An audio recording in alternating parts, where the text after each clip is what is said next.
Welcome back to this channel, guys. On today's video we'll determine the support and field moment for the slab shown using yield line principle. And for this given slab, assume an isotropic or uniform reinforcement distribution. So stay tuned.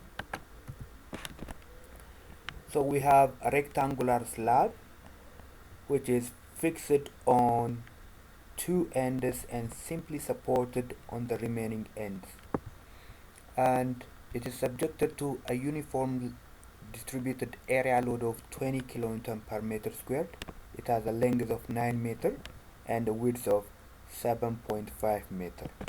So the first step is to determine the yield line pattern. Yield lines will be formed along the fixed support. So we have a yield line on the fixed ends, and there will not be any yield line across the simple support, since simple support does not resist moments. Then yield lines will be formed across the intersections of axis of rotations, and others will be formed on the other side.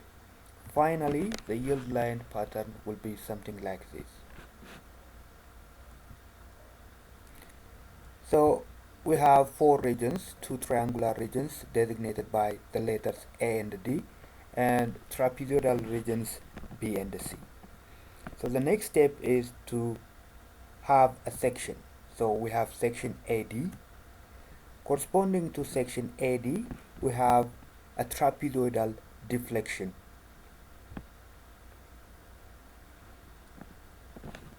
And across BC, we have a triangular deflection.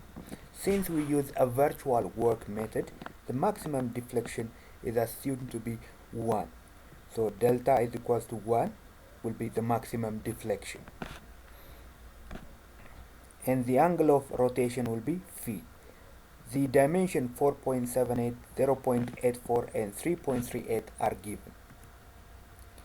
So the next is to label the support moments. So we have M prime that designates the fixed support moments, and M that represents field moment.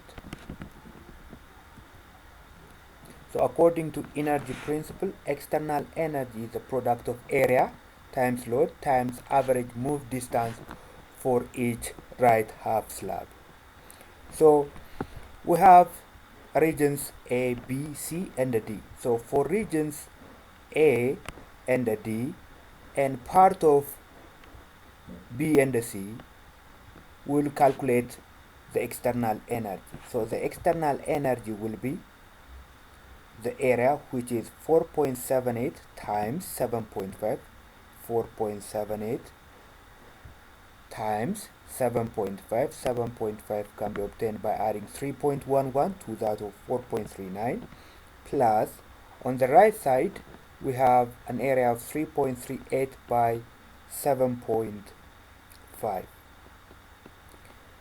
The load is 20 kilonewton per meter square, and remember that for a triangular yield line pattern, the average move distance is delta over 3.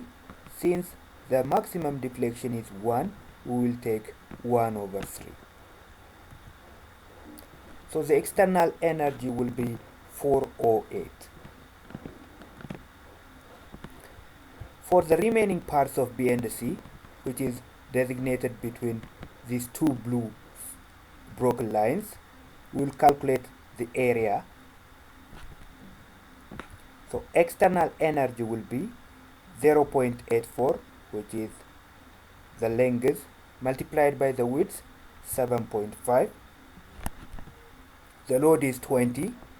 For a rectangular region, the average move distance will be delta over 2. In our case, it will be 1 over 2, since the delta is equals to 1, or maximum deflection is equals to 1. So external energy will amount to 63.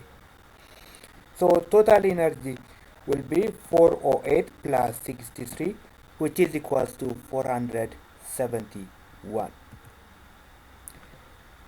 So we assumed at the beginning of the questions the support moment is equals to the field moment, so m prime is equals to m for computational purposes. So internal energy will be moment multiplied by rotation multiplied by the length of the projected yield line. So for region A, we have a support moment, fixed support moment, and a field moment m. So for the support moment, m prime will be the moment. The rotation will be 1 over 4.78 multiplied by the length of the projected yield line 7.5. The length of this yield line will be 7.5. So this will be 1.757 m prime. For the field moment, m multiplied by the rotation is still 1 divided by 4.78 multiplied by the length of the projected yield line.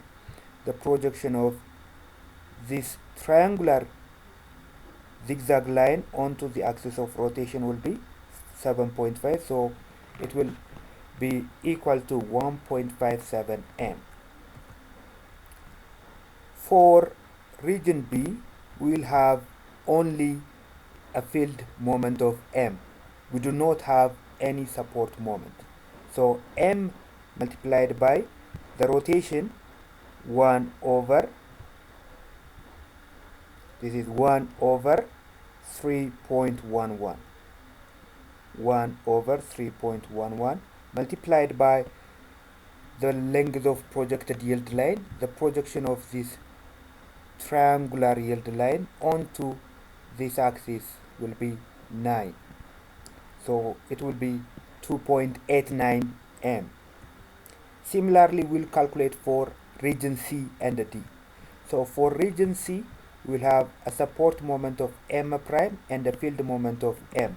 So for the support moment, m prime multiplied by the rotation is 1 divided by 4.39 multiplied by the projection of this yield line is 9, which is equals to 2.05. For the field moment, m multiplied by 1 over 4.39, which is 1 over 4.39, which is the rotation, and the length of the projected yield line will be the projection of this line onto this axis will be 9, so it will give us 2.05. Lastly, for region D, we'll have only field moment m. So m multiplied by the yield line the rotation, which is 1 divided by 3.38 multiplied by the length of projected yield line. The projection of this triangular yield line onto the axis of rotation will be 7.5, and it will give us 2.22 m. So we'll add this, and the summation of external energy will give us 12.35 m. Finally, to solve for the moment, we will equate internal energy to that of external energy. So internal energy is 12.35, external energy is 471 m. So m will be 338.14 kilonewton meter per meter. Since we assumed an isotropic or uniform reinforcement distribution, m is equals to m prime. So that's it, guys. If you find this video helpful, don't forget to subscribe. I'll see you on next video. Thanks.